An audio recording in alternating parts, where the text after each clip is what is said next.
Queridos, Ranes Carreirene, mais uma aula hoje de Escola Bíblica Dominical, lições da CPED Adultos, quarto trimestre, e hoje a terceira lição, as promessas de Deus para a igreja. A minha pergunta para você é: o que é a igreja? Quais as promessas do Antigo Testamento abrangem a igreja? Qual é o sentido de igreja na terra?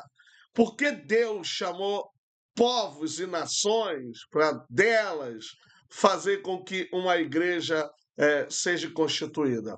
Esta e outras questões nós vamos estar tratando aqui, mas curta, compartilhe, comente, deixe o seu sininho ativo e se inscreva no meu canal Adalberto Teles. Gente, este é o dia que fez o Senhor, alegremos-nos e nos regozijemos nele. Lição de número 3, as promessas de Deus para a igreja.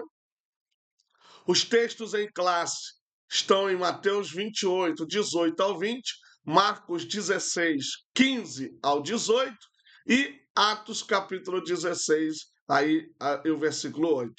Queridos irmãos, é uma alegria poder estar com vocês aí, capítulo 1, versículo 6 ao 8, melhor dizendo, a última leitura em classe. É uma alegria poder estar com vocês aqui no meu canal. Palavras-chave: promessas, Deus, igreja e fidelidade. Mas vamos consertar aqui, sempre fazendo junto, porque a segunda palavra não precisa. Palavra-chave: promessas, Deus, igreja e fidelidade. Sempre a gente está colocando a palavra promessas, porque ela é a palavra-chave de toda a lição, então a gente vai trabalhando essa perspectiva também. Na introdução, a igreja é o novo povo de Deus, segundo a sua nova aliança feita por Cristo Jesus na cruz do Calvário. Ela é o povo santo, propriedade particular e sacerdócio real. Nela estão depositadas diversas promessas, mais um errinho aqui que depois a gente conserta, diversas promessas que já se cumpriram e outras que hão de se cumprir. Uma delas está na própria leitura do texto em classe, em que Jesus prometeu que estaria todos os dias com a igreja até o fim dos séculos. Então a gente percebe que Jesus vai estar com a igreja todos os dias até o fim dos séculos. E isso é muito importante, gente. Isso é muito importante para a igreja estar conosco até o fim dos séculos, porque sem a presença de Jesus, a gente não consegue permanecer de pé. Então é necessário que a gente fique diante de Deus de pé, senão o negócio não vai. É de muita importância a gente também entender que a presença de Jesus ela é fundamental para que a gente permaneça na disposição da obediência a Deus. A natureza da promessa de Deus para a igreja. Essa é a primeira grande sessão. Essa lição é dividida em 3 sessões e em cada sessão 3 subseções. A promessa de sinais sobrenaturais. Essa palavra sobrenatural ela vem da filosofia, né? Sobrenatural, mas a ideia de que a promessa dos sinais de Deus, pode ser traduzido assim, as promessas de sinais de Deus, que está em Atos, né? Esses sinais seguirão aos que creem. A natureza da promessa de Deus para a igreja pode ser vista claramente na promessa de sinais sobrenaturais, que se manifestam como evidências do poder de Deus em ação e marcam a presença do Espírito Santo entre os crentes. Esses sinais servem para edificar a fé, confirmar a mensagem do Evangelho e dar testemunho da obra de Cristo. Então, vocês observem que existem três objetivos aqui dos sinais do poder de Deus, que é a pregação do Evangelho, a confirmação dela, é o testemunho da obra e a edificação da fé. Então você vê que nós não podemos usar tais dons para proveito próprio. O pior é que a gente vê na atualidade pessoas usufruindo de dons para se tornarem pessoas ricas e poderosas. Mas como diz lá na Bíblia, que o dinheiro seja para sua perdição. Foi assim que os discípulos falaram para um homem que perguntou quanto eles cobrariam, qual seria o valor para que ele recebesse aquilo. A promessa de sinais sobrenaturais é, portanto, parte da integridade ou parte integrante, melhor dizendo, da vida da igreja, evidenciando a presença contínua e ativa do Espírito Santo e a fidelidade de Deus em cumprir suas promessas para com o seu povo. Alguns aspectos importantes sobre a promessa de sinais sobrenaturais. Aí eu coloquei o cumprimento da promessa no início da igreja. No dia de Pentecostes, conforme registrado em Atos 2, o Espírito Santo foi derramado sobre os discípulos e sinais sobrenaturais começaram a ocorrer, como falar em línguas e a manifestação de dons espirituais. Então, desde o início da igreja, Deus já vem cumprindo a sua palavra. Joel capítulo 2 está sendo cumprido em parte aqui, porque ainda toda a carne não foi cheia do Espírito Santo, mas uma parte da humanidade recebeu esse poder e até hoje nós temos sido beneficiados.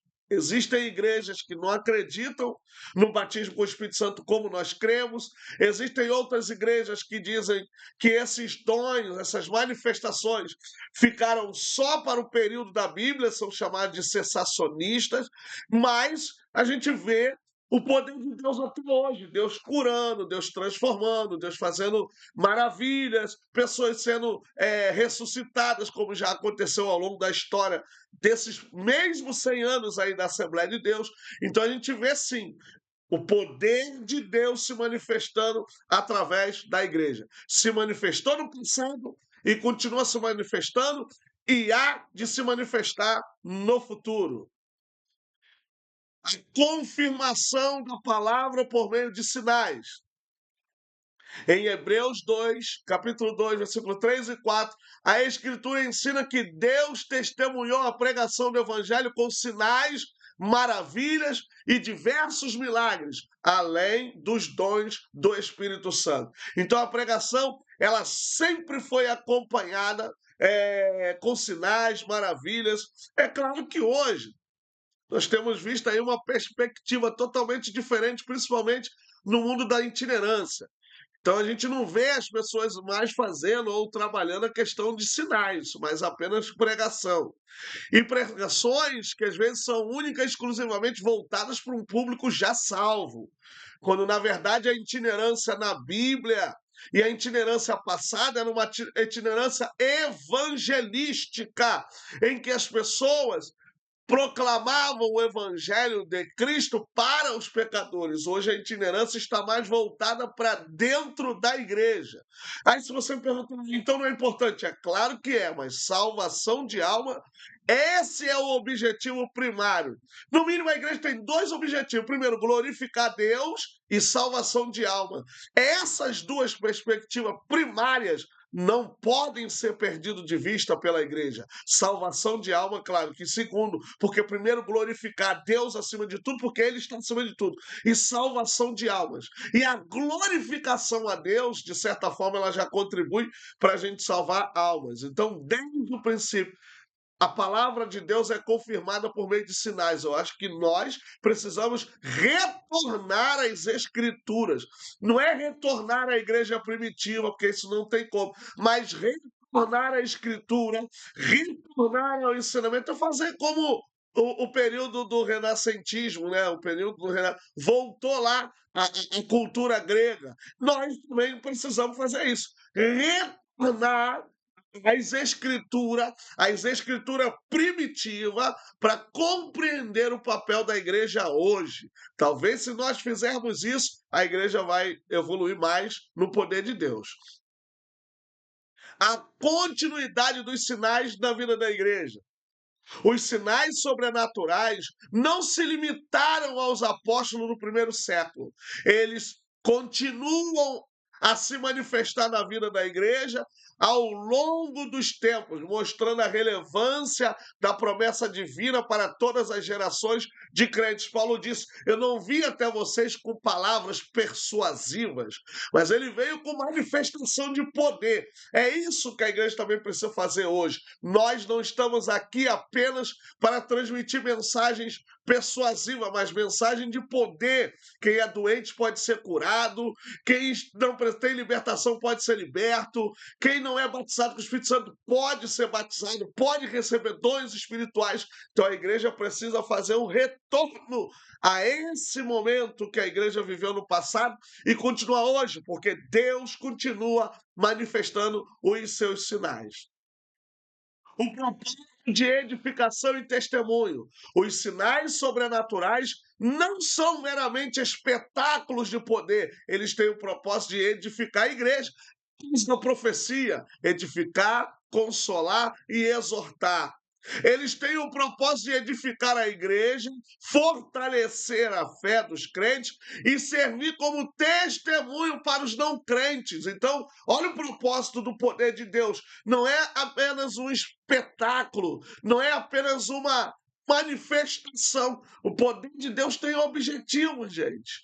Quando se refere à igreja, edifica, consola, fortalece, capacita. E quando se refere aos crentes, eles ficam maravilhados, eles vão dar testemunho do poder de Deus, do que Deus está fazendo. E lembre-se, poder de Deus não é só o rodar, não é só o pular, não é só a manifestação do culto, mas é da porta para fora, é do que vai acontecer no teu dia a dia. A gente recebe o poder de Deus no culto, a gente recebe o poder de Deus na igreja, e esse poder vai ser revelado, manifestado no lado de fora da igreja, porque o culto tem que acabar. Existem pessoas que dizem: ai meu Deus, o culto não pode acabar. Claro que tem que acabar, gente. E as almas, como é que vem? As almas vêm depois do culto, na pregação evangelística, na anunciação do evangelho. Por isso, poder de Deus. Segunda subseção, a promessa de revestimento de poder. Com base na promessa de Cristo para os seus discípulos em Atos 1, o Senhor Jesus faz uma promessa de capacitação espiritual para a proclamação do Evangelho de Cristo. Recebereis a virtude do Espírito Santo. É a promessa do batismo no Espírito Santo para capacitar o crente na transmissão das boas novas de salvação. Além de poder para proclamar, a capacitação do Espírito também nos forja como testemunhas de Cristo em nossa família, bairros, cidades e nações. Versículo 1 do capítulo, versículo 8 do capítulo 1. Portanto, estamos diante de uma promessa de capacitação espiritual para a evangelização. Vou falar um pouquinho das duas partes. Primeira parte, recebereis a virtude, dinamis, ou poder, revestimento, uma capacitação acima do que você já é. E aí a gente entende que essa capacitação não é apenas o falar em línguas. Línguas é evidência, mas você recebe o poder por completo para te dar capacidade. Agora, a segunda parte, que a primeira é a pregação do evangelho. Gente, ninguém consegue fazer a obra de Deus sem a autoridade de Deus. Você imagina expulsando um demônio. Demônio, sai. Não tem como. Você tem que ter autoridade sobre a enfermidade, sobre os espíritos, sobre a própria pessoa, que às vezes não está com o espírito. A gente tem que ter autoridade. Então, esse dinamis, esse poder, esse revestimento é a autoridade. E a segunda parte, gente, testemunhar. Aqui, eu sei que aqui não tem espaço para explicação, mas testemunhar é realmente entregar a sua vida, porque naquela época, testemunhar simbolizava entregar a sua vida, mesmo que morresse, porque a palavra testemunha no grego, mártir, ou martiria, ou significa morrer também, significa entregar a vida para a causa. Então, naquela época, as pessoas elas morriam por causa da pregação. Por isso que lá em Apocalipse diz Antipas, o meio fiel, minha testemunha, ou melhor, Antipas, minha testemunha, o meu fiel, que foi morto entre vós. A pessoa só chega no nível de fiel testemunha se ela estiver morta. Nenhum de nós vivo, prestem atenção e gravem isso, nenhum de nós vivos ainda podemos ser considerados como testemunhas fiéis, porque ainda estamos em vida e a gente pode cometer e correr qualquer risco de pecar ou de errar. Então, a testemunha, para ser testemunha fiel, ela precisa estar morta. Então, testemunhar não é só proclamar. Testemunhar é ter a capacidade de enfrentar a morte por causa da pregação do evangelho. É coisa muito séria, gente. Promessas espirituais para uma instituição espiritual. As promessas espirituais para uma instituição espiritual, como a igreja, estão profundamente ligadas à sua identidade e missão no mundo. A palavra igreja, no grego, gente, deixa eu explicar uma coisa para vocês. E aí eu vou falar para alguém não dizer, eu faço agora graduação em letras português e grego, além de ter aí o mestrado e doutorando, concluindo meu doutorado em teologia bíblica, e a minha área é o Novo Testamento. Quando vocês forem falar igreja, não digo a palavra igreja, no grego é eclésia, não é eclésia, é eclesia, o acento está no i, ou no iota, eclesia, não eclésia, o acento não está no eclésia, não, é no i, eclesia, esse é o significado da palavra. E não digam que a palavra igreja significa chamados para fora, porque a palavra chamar é ekkalel ou kalel, aí sim, chamar. O ek é uma preposição que dá ideia de direção, de onde para onde, ou seja, de dentro para fora. A palavra igreja significa assembleia, reunião. E é uma palavra que vem do mundo pagão, porque ela era feita no Areópago, nas reuniões entre os filósofos, entre os políticos, dos períodos que antecedem a Cristo, quarto, quinto século, até ou um pouco mais recente. E aí essa igreja vai ser tomada, porque é Paulo que vai usar ela pela primeira vez, que ele é o primeiro que escreve o Novo Testamento, com a carta de Tessalonicenses. Então ele vai pegar essa palavra e vai agora cristianizar essa palavra, vai fazer com que ela tome sentido religioso. Então, sempre quando você for falar, fale eclesia, não eclésia. Você pode estar falando muita coisa, menos grego. Então, eclésia. E não confundir. Aí, talvez depois você venha e faça uma relação entre a palavra igreja e o verbo ekkalel. Tem relação? Aí você diz, gente, essa palavra tem relação com o verbo ekkalel, que significa chamados para fora, ou chamar para fora. Então aí você vai fazer essa junção. Mas não fale eclésia, que se eu estiver lá eu vou dizer, meu Deus, está errado. Fala eclesia, que esse é o certo. E eu estou falando isso porque nesse terceiro ponto, lá na lição, fala o significado da palavra igreja, e aí ele vai dar lá o termo. Essas promessas refletem o propósito divino e garantem o suporte de Deus para o cumprimento dos seus planos. Gente, como eu falei na primeira lição, a promessa de Deus está vinculada à palavra. E Deus não é homem para que minta, nem filho do homem para que se arrependa. Ele não muda. Se ele prometeu, ele vai cumprir, desde quando ela seja incondicional. Se ela for condicional, a sua posição é o que vai ser o termômetro para o cumprimento. Mas ele garante, ele dá suporte para cumprir suas promessas. Essas promessas espirituais não são apenas individuais, mas corporativas, concedidas a toda a igreja, como uma instituição espiritual que existe para glorificar a Deus, proclamar o evangelho e manifestar o seu reino na terra. Hoje tem pessoas que estão ficando dona de dons. Gente, não paguem profecias, não paguem para profeta, parem, fujam disso, de gente que cobra para revelar, que cobra para profetizar, que cobra para orar, gente. Pelo amor de Deus, madureçam, cresçam, desenvolvam. Por isso que Hebreus diz que o tempo que vocês têm na igreja era para estar tomando uma papinha, mas estão ainda no leite racional. Gente que fica preocupada, as pessoas não vão mais para outro lugar para procurar um médico ou coisa parecida, porque agora na igreja tem tudo isso. Então a gente tem que tomar cuidado com isso. Cresçam, a Bíblia é a base fundamental para garantir o teu futuro, para garantir a tua vida. Fiquem preocupados com isso.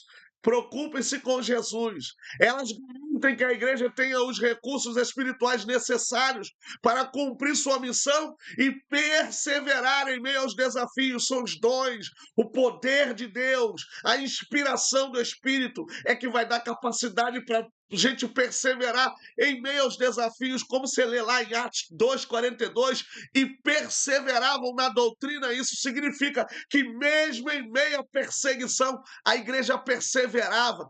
4 séculos de perseguição terrível, e a igreja permaneceu de pé, crescendo, e chegou até o Brasil até hoje, na atualidade. Então a gente precisa entender poder de Deus, promessas espirituais, como Deus deu à igreja apóstolo, profetas, evangelistas, pastores e mestres, os dons de capítulo 12, 13, 14 de 1 Coríntios, os dons de Romanos, o fruto do Espírito em Gálatas capítulo 5 é para toda a igreja. Deus não separou um grupinho para usar, não. Deus quer usar toda a igreja. Mas cadê o povo? Cadê os santos? Vamos estar dentro, vamos abrir os nossos corações para receber esse poder, essa presença tão gloriosa que é a presença do Espírito Santo.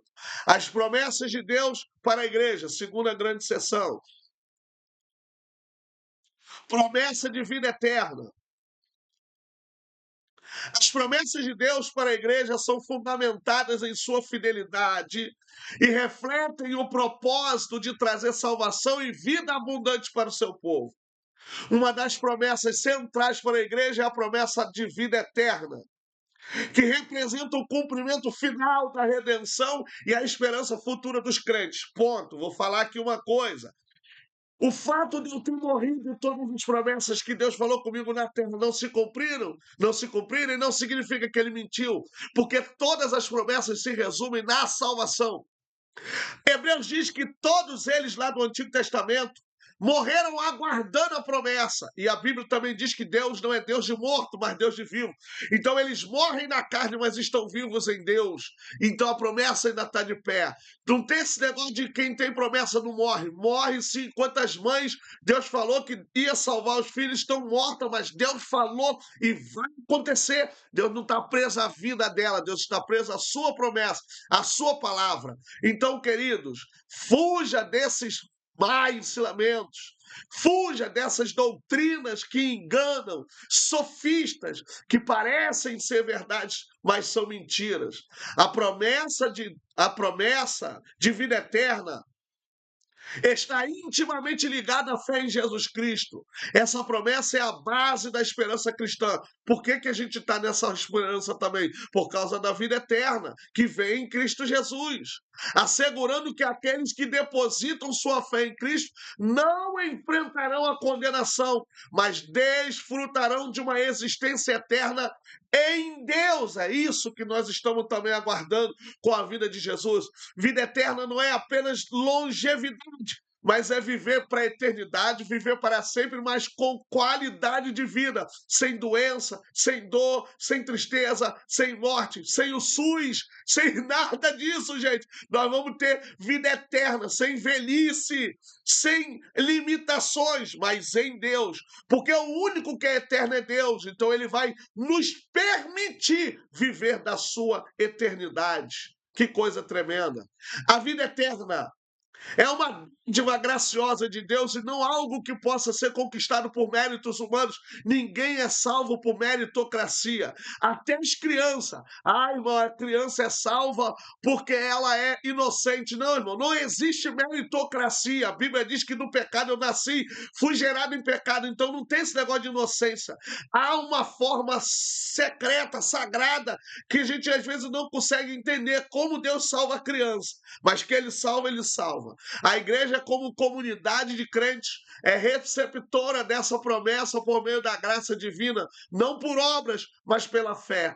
A vida eterna não é apenas uma existência sem fim, mas uma vida de comunhão plena e contínua com Deus. É sempre adorando a Ele. E adorando não é um lindo coral, gente. Adorando porque a vida vai ser para Ele. Não tem mais pecado, não tem mais morte. Porque por que existe a morte? Por causa do pecado.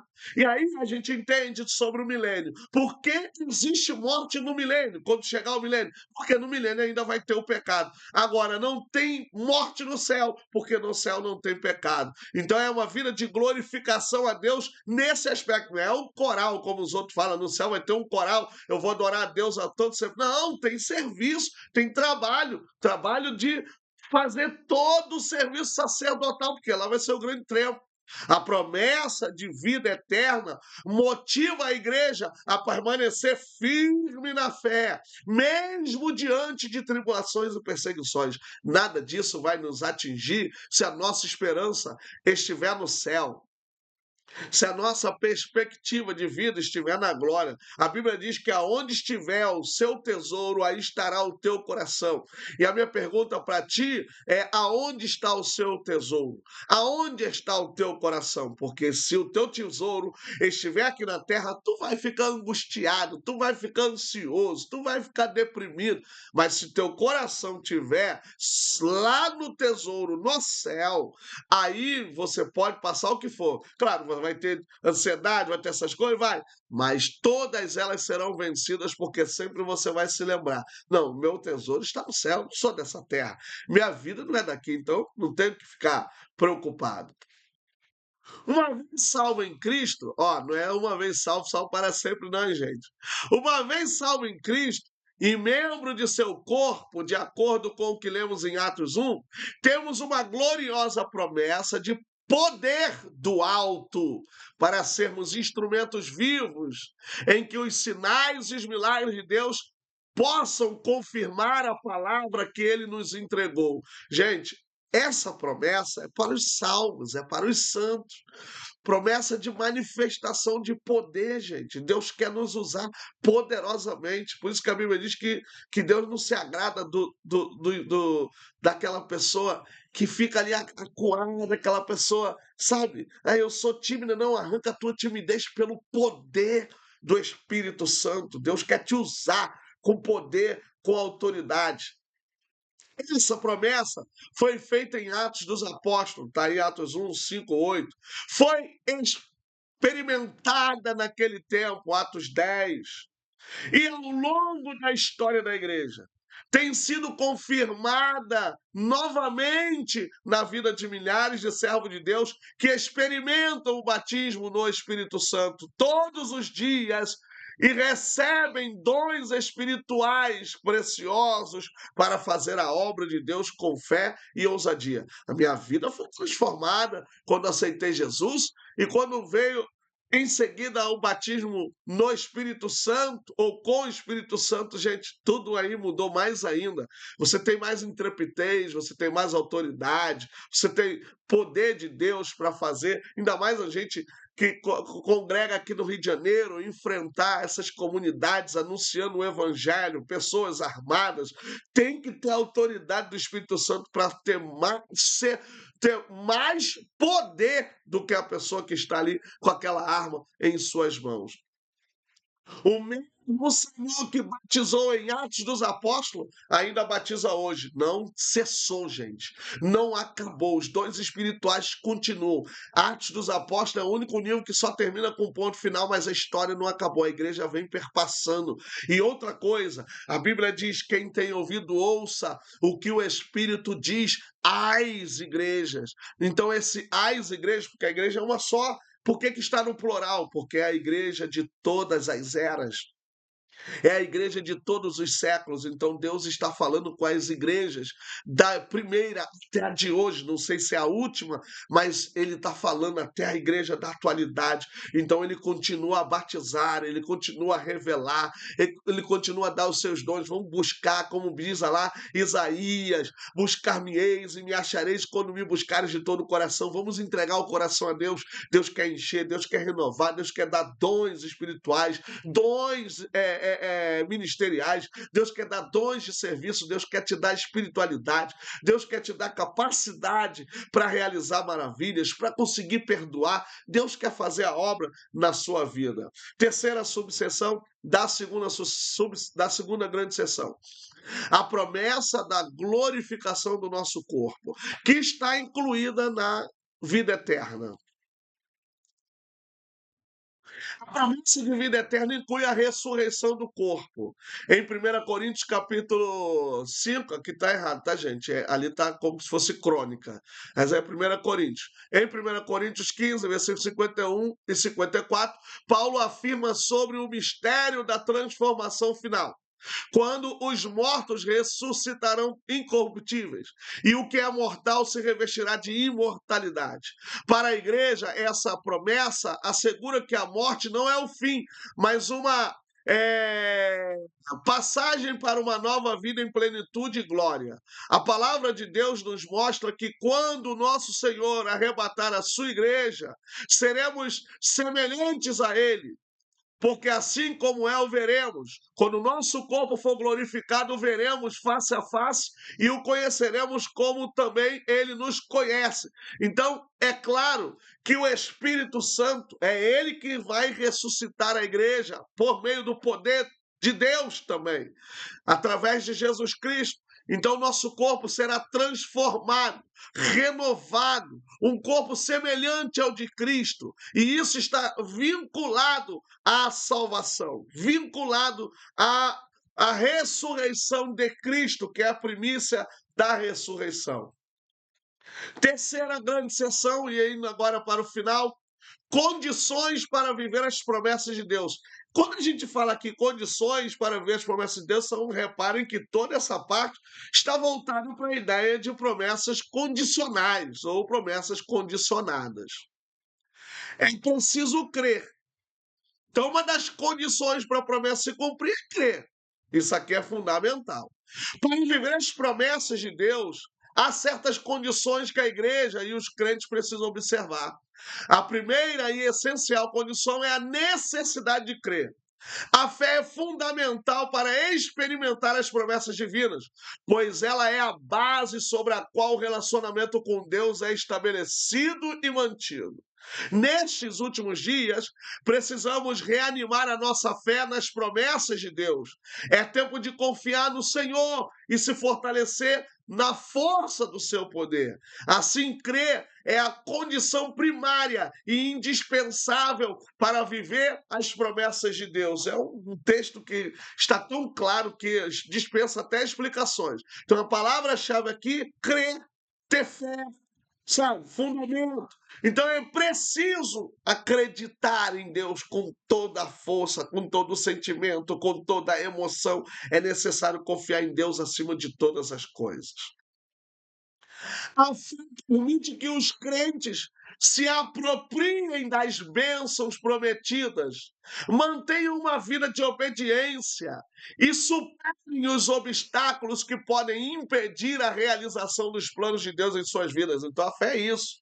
Ela vai aí se apropriar das bênçãos de Deus, vai ajudar a ter uma vida de obediência, vai ajudar a superar as dificuldades, porque são tantas.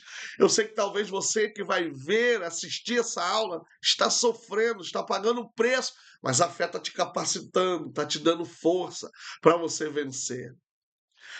Segundo ponto, é preciso ser fiel.